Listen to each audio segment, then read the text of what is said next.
small German island called Helgoland, where only 513 survivors remain. Years earlier, a deadly virus spread across the world, killing millions and turning the remaining infected people into violent zombies. To escape the chaos, these survivors came to the island and built a new society, growing their own food and trying to live peacefully. But the island had limited resources, and it could only support 513 people. So, a strict rule was created: whenever a new child was born, someone else had to sacrifice their life to keep the population under control. The island also has a ranking system where every survivor earns points for good deeds, while bad actions lower their score. At the top of this society is a council led by a woman named Beatrice, who makes the final decisions. 15 years later, the entire community gathers at a hospital because a woman named Amelie is about to give birth. A reporter named Lola records the emotional moment. According to the island's rule, a life must be exchanged for every new birth. So, Amelie's father chooses to sacrifice himself and jumps from a cliff. But the situation becomes even more complicated when Amelie gives birth to twins. Now, the council faces an impossible decision. After a long discussion, Beatrice and the others decide to hold a vote to determine who must be sacrificed next. Meanwhile, Christian and his friend Hendrik check their rankings on the island's board. Christian is shocked to see himself at rank 511, knowing that he could be chosen for the next sacrifice. Terrified, he tells Hendrik that he refuses to give up his life. But Hendrik warns him about what happened to someone who tried to escape before the people captured him, locked him in a cage, and threw him into the ocean. At rank 512 is Elise, an elderly woman who the community considers useless because of her age. And at the very bottom, rank 513, is Etienne, a hardworking worker who has been labeled a criminal by the island. Elsewhere, Merrick and his son Linus are working in a lab, trying to create a vaccine for the deadly virus. At the same time, Judith, one of the island's authorities, joins Merrick while delivering medicine to the survivors. When they reach Etienne's house, his wife Lisa angrily confronts Judith. She blames the system for pushing her hardworking husband to the lowest rank and reducing their food supplies. Judith explains that Etienne was punished because he stole medicine, but Lisa reveals the truth: he only stole it because the doctors refused to give her the treatment she needed. Later, Amelie wakes up to find Elise secretly taking her newborn baby. Thinking Elise wants to harm her child because of the sacrifice vote, Amelie immediately grabs the baby back, but Elise assures her that she would never hurt the child. Meanwhile, Merrick secretly takes medicine from the lab and gives it to a woman named Laura. However, Judith witnesses everything. She reports it to Beatrice, but Beatrice tells her to stay silent because they still need Merrick's help. She promises that one day, Merrick will be punished. Christian and Hendrik overhear everything happening around them when suddenly a child drops his belongings and breaks them. Seeing this, Hendrik gets an idea. He tells Christian this is the perfect chance to improve his ranking. If Christian helps the child, people will see him as a better person. Following Hendrik's advice, Christian gives the child his own food. Beatrice witnesses the act and is impressed, so she rewards both Christian and Hendrik with extra points. Soon after, Hendrik notices Etienne and Lisa inside a store. Knowing Lisa's family is struggling with their limited rations, he offers to give them some food. Lisa refuses, but Beatrice secretly hears their conversation and becomes furious. Then it's revealed that Hendrik is actually Beatrice's own son. Meanwhile, inside Merrick's laboratory, we meet Peter, a prisoner brought from the outside world for dangerous vaccine experiments. He is being used as a test subject while Merrick searches for a cure. Later, Hendrik visits Lisa again and offers her food in exchange for becoming intimate with him. Lisa rejects him, but Hendrik starts forcing himself closer. Before things get worse, an alarm suddenly goes off, forcing Hendrik to leave and rush toward the island's border because he is a soldier. At the border, a group of outsiders tries to break into the island. Their leader, Mia, orders them to leave, but they refuse and start cutting through the barrier. Seeing this, Mia shoots one of them to stop the invasion. As the group retreats, Hendrik takes the opportunity to show his cruelty, shooting them one by one for his own amusement. The day of the vote finally arrives, and the entire community votes against Etienne. That means he is now chosen for sacrifice. But Lisa refuses to stay silent. In front of everyone, she reveals that her husband is innocent. He only stole medicine because he was trying to save her life. She also exposes Hendrik's actions, explaining that he tried to trade food for intimacy with her, and that she voted against him because of it. After hearing the truth, many women in the hall turn against Hendrik. With no other choice, Beatrice is forced to banish her own son from the island. Meanwhile, back at the lab, Merrick's experiments have gone too far, and Peter dies from the tests. Feeling guilty, Merrick burns Peter's body and returns home. There, his son Linus asks him to join Maya's team and travel to the mainland to find answers, but Merrick refuses. However, Linus ignores his father and secretly joins a group of soldiers the next day. Wearing protective suits, they leave the island by boat. Hendrik is also taken with them as punishment, as they plan to abandon him on the mainland. When they finally arrive, a soldier orders Hendrik to get off the boat. He refuses until Heinz, another soldier, punches him in anger. Heinz reveals that Hendrik had also harmed his sister before, then leaves him behind. Back on the island, Beatrice visits the water supply engineer with one of her employees because the island's water meter has stopped working. During their meeting, the employee notices a hidden radio and becomes suspicious because radios are forbidden on the island. After fixing the meter, the engineer asks Beatrice if he can bring his wife wife to the island, but she immediately refuses. Meanwhile, the soldiers leave Linus behind on the boat and explore the city. There, they meet a man named Earl. They give him food supplies, and in return, Earl provides them with 2 large boxes and some medicine. Meanwhile, Linus is left waiting on the boat for the soldiers to return, but after hours pass and no one comes back, he decides to explore the area. During his search, he meets a man named Mozik, who gives him a bottle of medicine. Mozik claims that he has an entire ship filled with similar supplies and offers Linus more. Curious, Linus follows him to the ship, where he sees a huge collection of medicines, but Mozik reveals his real intention. He says Linus can take the medicine only if he helps bring Mozik and his people back to the island. Suddenly, several strangers appear from the ship, and Linus realizes he is in danger. Without wasting a second, he runs away. At the same time, the soldiers are heading back to their boat when one of them is suddenly attacked. The others quickly shoot the attacker and manage to escape, but when they reach the boat, Linus is nowhere to be found. Before they can search for him, a group of citizens starts approaching them, forcing the soldiers to leave without him. Hearing the boat start, Linus quickly escapes from the ship and jumps onto it. However, Mozik follows him and tries to get on board too. The soldiers shoot him before he can reach the boat. Then they notice Linus's protective suit is torn. Fearing he may have been infected, they inject him with a sedative and take him back to the island, placing him in quarantine at the lab. Later, Merrick visits his son and hears everything that happened. Linus shows him the medicine Mozik gave him. After testing it, Merrick makes a shocking discovery. It is the real vaccine. Excited by the discovery, Merrick goes to Beatrice and asks her to send the soldiers back to the ship so they can bring more medicine to the island. But Beatrice refuses, still remembering the heavy losses from their previous mission. On the mainland, Earl's guards discover Mozik's body floating in the water. In his hand, they find a bottle of medicine. Realizing how valuable it could be, Earl orders his men to search for more of the same. Meanwhile, Hendrik wanders through the ruined city until he meets a kind woman named Welma, who spends her time helping survivors. Hendrik charms her, and she eventually lets him stay as her assistant. She takes him to an old theater that's been converted into her home. Throughout the day, she keeps mentioning someone named Earl, but refuses to explain who he is. That night, Hendrik reveals his true nature. He murders Welma.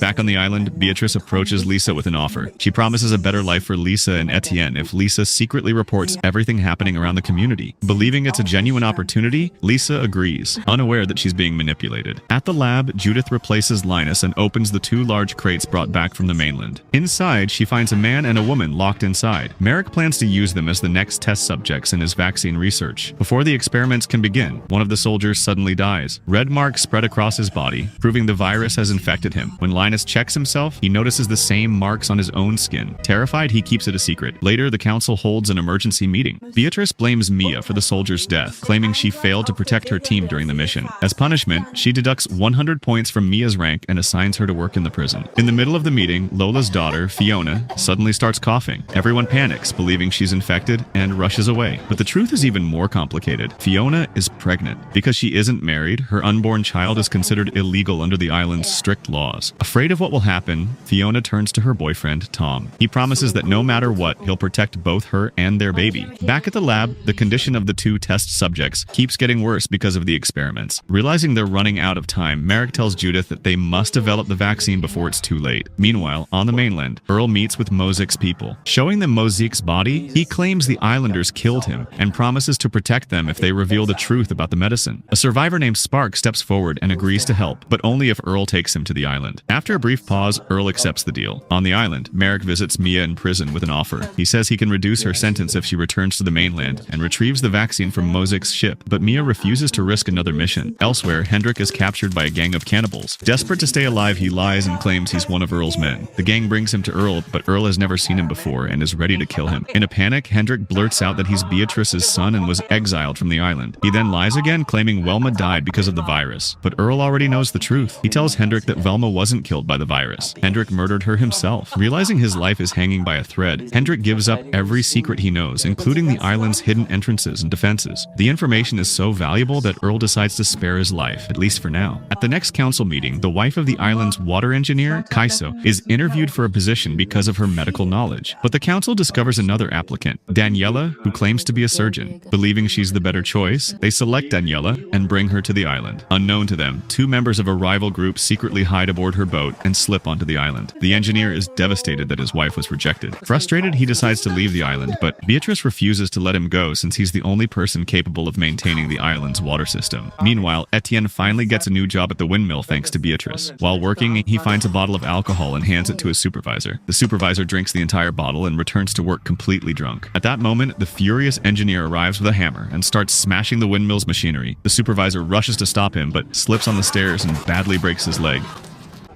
He's rushed to the hospital, where Merrick begins emergency surgery. During the operation, Merrick notices Daniela is extremely nervous. When he questions her, she confesses a shocking truth. She isn't really a surgeon. Everything she knows came from medical books. She also reveals that she knows Linus is infected and wants to help save him, begging Merrick not to expose her lie. Before Merrick can respond, Judith overhears the entire conversation. She threatens to tell everyone that Linus is infected. Without hesitation, Daniela attacks Judith from behind and kills her. Left with no choice, Merrick helps Daniela dispose of the body by dumping it into the water. Meanwhile, Fiona suffers a miscarriage. When Merrick visits her, Fiona's mother begs him not to tell Beatrice what happened. Understanding the consequences, Merrick agrees to keep it a secret. Later, Beatrice visits the lab and notices a broken tooth lying on the floor. She instantly recognizes it as Judith's. Suspecting Merrick, she confronts him and accuses him of making Judith disappear. Merrick stays calm and confidently replies that she can't afford to harm him because the island still needs his research. Realizing he's right, Beatrice changes her approach. Instead of exposing him, she decides to frame someone else. Using false evidence gathered with Lisa's help, Beatrice convinces the entire community that the island's water engineer murdered Judith. Meanwhile, Etienne is promoted to oversee the windmill. When his former supervisor hears about it, he storms into Etienne's house, accusing him of deliberately giving him alcohol so he would get injured and lose his job. Etienne denies everything, but no one believes him. The next day, the engineer is sentenced to death. His feet are tied together and he's thrown into the ocean. Watching the execution leaves Merrick devastated. Unable to carry the burden any longer, Merrick decides to tell Linus the truth. The story then flashes back 15 years earlier. Back then, Merrick first met Beatrice while she was working at a supermarket. He barely spoke to her before returning to his lab, where he and Nurse Lore were working to develop a vaccine. At the same time, Beatrice was quietly building her influence. She took control of the supermarket, then seized the island's pharmacy. Reporter Lola documented everything, presenting Beatrice as the ideal leader for the island's future. But Beatrice knew Merrick's medical expertise could become a threat, so she offered him a deal. He could continue developing medicine however he wanted, as long as he stayed out of politics. Merrick accepted the offer, but the island's mayor saw Beatrice's growing power and ordered her arrest. As always, Beatrice outsmarted everyone and turned the tables on the mayor instead. The story then reveals another dark secret from the past. While working on a vaccine on the mainland, Merrick's wife is brutally murdered by armed attackers before she can finish her research. At the same time, Beatrice orders Lore to reduce the island's population to exactly 513 people. Lore is horrified, knowing it means sacrificing hundreds of innocent lives. But after Beatrice threatens her, she has no choice but to obey. People are secretly injected with the virus, many die, and others have their medical records falsified so they can be declared infected and exiled from the island. It was all part of Beatrice's plan to build the society she wanted. After discovering the truth, Merrick dedicates himself to creating a real vaccine, hoping one day he can expose Beatrice's crimes. But 15 years pass and he never gets the chance. The story then returns to the present, where Linus has tragically died. Heartbroken, Merrick records a full confession, revealing everything Beatrice has done over the years. But before the truth can reach anyone, Daniela destroys the recording. She reveals her true loyalty. She has been working for Earl all along. As Earl begins putting his next plan into motion, the season ends on a chilling cliffhanger. If you enjoyed this recap, don't forget to like the video. Subscribe to the channel so you never miss our next movie recap. Thanks for watching, and I'll see you in the next one.